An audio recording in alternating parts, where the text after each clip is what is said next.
Bismillahirrahmanirrahim. Allahumma salli ala Muhammad wa ala ali Muhammad wa salim. Dans quelques semaines, ça sera la fête de la Tabaski, qui est un événement important en islam parce que cet événement nous inculque une leçon spirituelle à laquelle nous devons prêter une grande attention parce que les musulmans, justement omnibulés par la consommation de la viande et des bétails, ne se penchent plus sur les profondeurs spirituelles du geste d'Abraham.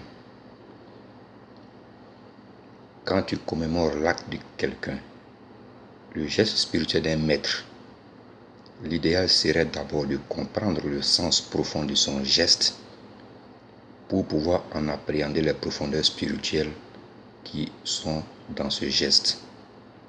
Malheureusement, l'étude islamique aujourd'hui n'étant plus portée sur les questions spirituelles mais religieuses, fait que les hommes d'aujourd'hui voient le geste d'immolation du mouton comme un abattage de bétail dont tu dois se gaver toute la journée et même toute la semaine.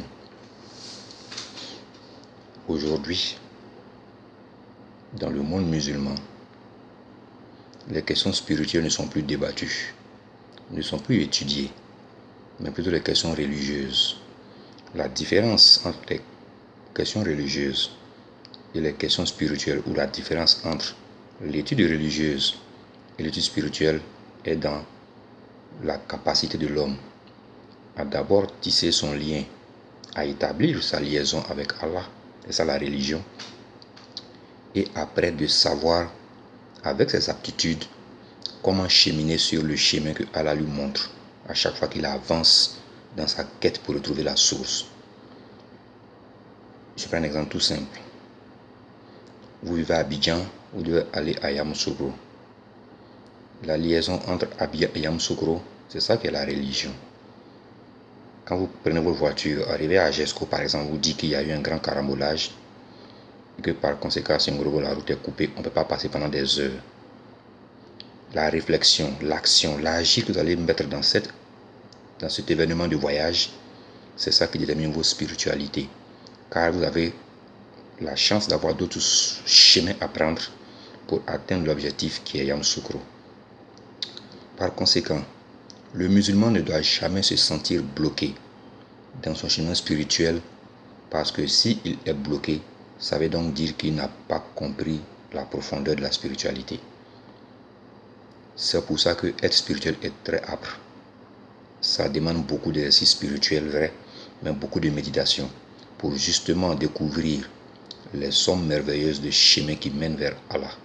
Malheureusement, nous, on ne fait plus cette recherche, cette étude spirituelle, mais on se cantonne sur les actes religieux. Je prends un exemple. Il y a des gens qui vont pour acheter la bête pour la Tabaski. Dans leur esprit, ils commémorent le geste d'Abraham, un geste technique. Comme il n'y met aucune spiritualité dans le geste, son souci n'est pas d'abattre une bête, son souci est de remplir le ventre de la famille. Par conséquent, quand il va au parc à bétail, son souci est d'abord de rechercher le plus gros bétail, de la plus grosse bête, car il ne pense pas à Allah quand il fait l'achat. Il pense au nombre de personnes qui doivent se gaver de cette viande.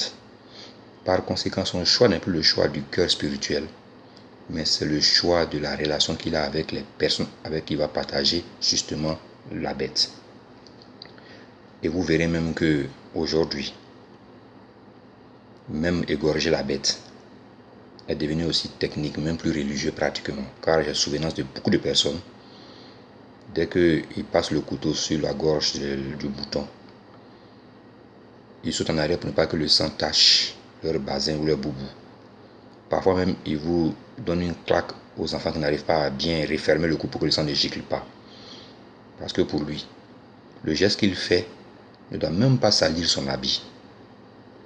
Il est soucieux de la qualité de l'habit qu'il porte mais il n'est pas soucieux du geste spirituel qu'il fait. Pourquoi sommes-nous donc devenus ceux qui transforment le geste spirituel d'Abraham, alayhi salam, en un geste purement technique? La cause est dans la non-compréhension du geste d'Abraham. Le geste d'Abraham n'est que la résultante d'une cause. Comme on n'étudie plus la cause qui a poussé Abraham à faire ce geste, par conséquent, on ne voit plus le chemin spirituel d'Abraham au cours de cette relation d'événement à l'égorgement de la bête. Abraham est sous sa tente et il voit arriver des étrangers, deux, qui le saluent et auxquels il répond. Il demande l'hospitalité qu'il leur accorde et fait préparer une nourriture rapidement pour qu'ils puissent en manger, parce que selon lui, ils sont venus à pied. Donc par conséquent, ils doivent être fatigués, ils doivent avoir faim et soif. Mais Abraham remarque qu'ils sont très propres. Pour des gens qui ont parcouru une distance si longue, ils ne devaient pas l'être. Sa confirmation du fait que ce n'est pas des êtres humains auxquels il pensait est le fait qu'ils ne mangent pas.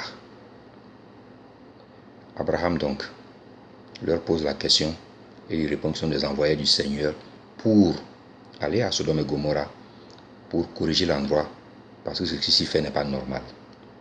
Abraham intercède pour son neveu Lot. Les anges lui indiquent, on sait très bien qui s'y trouve.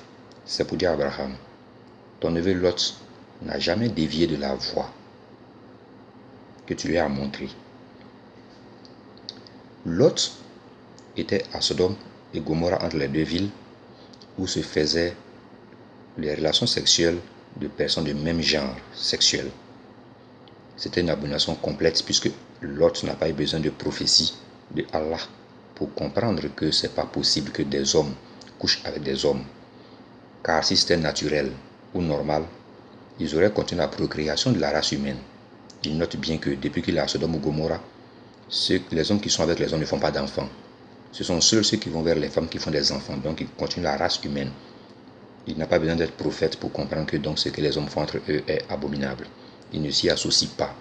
Mais dans cette histoire de Lot, on note une chose importante à laquelle on ne fait pas trop attention parfois. Quelle est cette chose? Abraham et Lot et sa femme, et Sarah ont quitté la Chaldée, l'Irak actuel Babylone, pour migrer parce qu'ils ont été menacés à cause de la religion du Dieu unique qu'ils faisaient par rapport aux idolâtres de leur zone. Ils fuient un endroit où ils n'ont pas la possibilité de faire leur religion. Leur vie était menacée parce qu'ils se disputaient avec la population tout le temps sur ces notions de Dieu unique ou intermédiaire. Leur vie étant donc menacée, ils ont migré. C'est comme un exil. Mais l'autre est assis dans un peuple où on n'intervient pas dans sa religion en fait. La société est moralement corrompue, mais aucun ne le dérange pour sa religion. Par conséquent, Lot montre ici une chose évidente. C'est ton cœur dans le milieu qui conditionne ta foi, et non le contraire. Je répète, c'est ton cœur dans le milieu qui conditionne ta foi. Si tu as un cœur faible dans le milieu, tu auras une foi faible dans le milieu. Si tu vois que tu as peur que Dieu châtie les criminels de ce genre avec toi, ça veut dire que ton cœur était penchant vers eux. Car on remarque bien que Dieu a sauvé Lot qui avait le cœur pur et non conforme à ce qu'il faisait. Donc il était capable donc d'être sauvé par Allah parce qu'il ne s'associait pas à ce qu'on faisait comme turpitude évidente. Donc on retient cette première partie de la vie d'Abraham et de Lot que c'est ton cœur dans le milieu qui conditionne ta foi. Crée-toi toi-même le milieu dans lequel tu vas évoluer spirituellement pour atteindre Allah. Ce qui t'entoure ne sont que des épreuves pour raffermir ta foi et te donner la conviction que tu es sur le vrai chemin. Bien. Abraham donc reçoit les deux étrangers qui lui annoncent une bonne nouvelle que Sarah sera enceinte. Qu'il ait trouvé même qu'elle était trop âgée pour être enceinte. C'est normal pour elle puisqu'elle atteint la ménopause.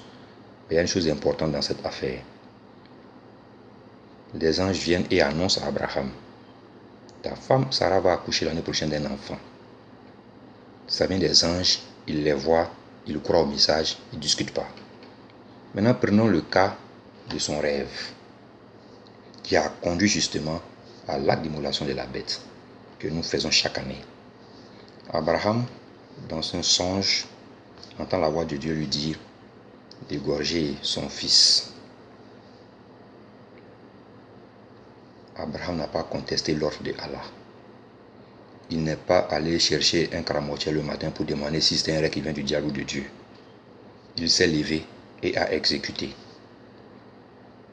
Le geste d'Abraham n'est rien d'autre que la résultante de la pureté de la foi qu'il avait vis-à-vis de Allah.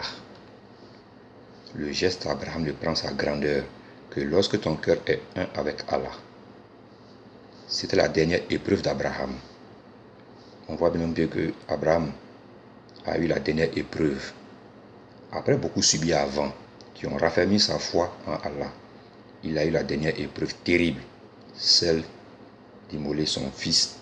Il n'a pas discuté l'ordre, parce que lui, Abraham, il sait très bien que le diable ne peut pas prendre la place de Allah pour lui parler, c'est impossible.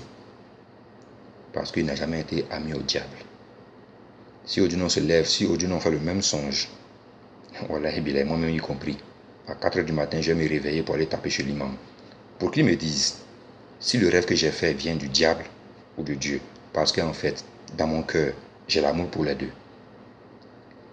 Donc je me rassurais, le cas de mes maîtres m'envoie le message. On voit maintenant comment nous sommes.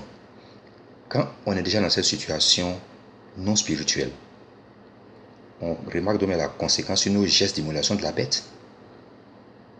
Tout découle de ça, de notre façon de comprendre le geste spirituel d'Abraham, parce qu'on n'a rien compris au songe. L'épreuve que Dieu a donnée à Abraham, ce n'était pas l'immolation de son fils, c'était le rêve. Si des anges venaient lui dire la même chose, il allait exécuter, mais là, en ce moment, l'épreuve serait l'égorgement d'Ismaël. Mais Dieu lui a donné ça sous forme de songe pour voir sa réaction.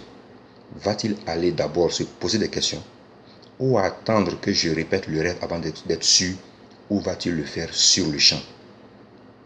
Abraham n'a pas hésité, il a pris le fait de faire le sacrifice sur le champ. Parce que Abraham sait très bien que c'est Allah qui lui a donné Ismaël. Et c'est à Allah qu'Ismaël retournera. Que ce soit sur lui un ordre de Allah qui l'exécute, ou que ce soit pas un moyen, Ismaël va retourner à Allah. Donc quand le maître réclame son bien, tu dois la lui remettre quand tu es un bon serviteur. C'est ce que Abraham voulait faire. Il a montré qu'il était un grand serviteur, car il était prêt à remettre.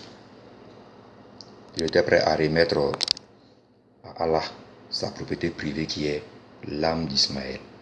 Ça veut donc nous dire une chose importante, que nulle personne n'est propriétaire de l'âme qu'elle possède. L'âme est la propriété exclusive d'Allah qui te la prête pour que tu y travailles, et il te demande de la lui retourner la plus pure possible. J'ai toujours dit, nous sommes nés parfaits.